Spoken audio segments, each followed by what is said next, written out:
Hello, good evening, and welcome. You've just entered the arena. I'm Michael Coren, and did you miss me when I was away? Did you put my photo on the wall? No, that's Gary Glitter. That's not a good person to quote, is it? I was in southern Alberta for a few days, well, mostly in Lethbridge and Taber, then up north to Edmonton. Thank you, everybody there.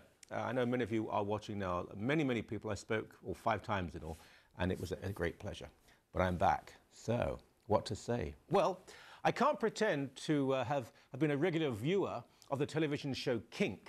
The only episode I ever managed to catch featured a jolly 350-pound woman squeezed into a latex skirt and bra, beating another obese person. He was less jolly, though, and she was using a paddle. Entertaining enough, I suppose, but a little, well, repetitive. Now, I mention this because the programme in question used, at least, to be one that enjoyed a tax credit. In other words, it received public funding from you and me. It was one of many Canadian television shows, movies and documentaries and dramas that received public funding, and one of several dozen that seemed obsessed with perversion, sadomasochism and large people in latex. There are also some quality products that are given a tax credit, but the point is that government shouldn't be in the business of making television, which we saw last week with the revelation that the CBC was paying for pornography, and French pornography at that. Now, none of this, by the way, has anything to do, please listen to this, with censorship. That is when the state forbids free speech and free expression, not when the state refuses to fund all speech and all expression. But this doesn't stop various Canadian actors moaning and, well, groaning. Recently, we had the permanently and professionally lugubrious Sarah Polley visiting Ottawa, where she explained that the mere, quote, whiff of censorship was enough to revolt her. Well, really?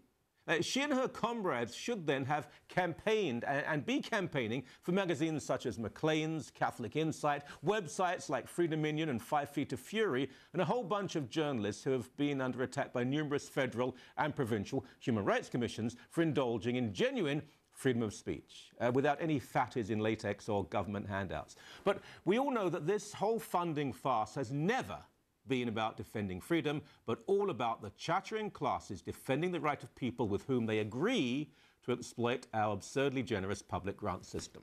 Otherwise, we would have to ask where Miss Polley and her comrades were when Rush Limbaugh and Dr. Laura were removed from Canadian airwaves, and why all those famous actors didn't support Pat Robertson and Jerry Falwell when there was a concerted campaign to censor them in Canada. They obviously didn't support these people's views. Well, that's fine. But the glorious essence of free speech is that it's supposed to apply to everybody, and in particular to those who drive you crazy. I've no time for most of the anti-intellectual, tendentious perversion and bad acting that passes for entertainment in this country, but I'm not about to ban it. Nor, however, should I have to subsidise it. Authentic censorship is a problem in Canada, but its champions are not conservatives who want to cut taxes, but leftist students who ban university pro-life clubs, bureaucrats who persecute editors for publishing cartoons depicting Muhammad, and arts councils who for years have only funded projects that fulfil their own Marxist and left-liberal perception of what is acceptable. Hey, it always fascinates me how the first people to cry censorship when we merely suggest a level playing field are just the sort of people who write letters to newspapers calling for people like me, to be fired. By the way, one movie that was given a grand tax credit by Ottawa some years back, and this is true, was called The Masturbators. Abuse yourself if you like, but don't abuse public money.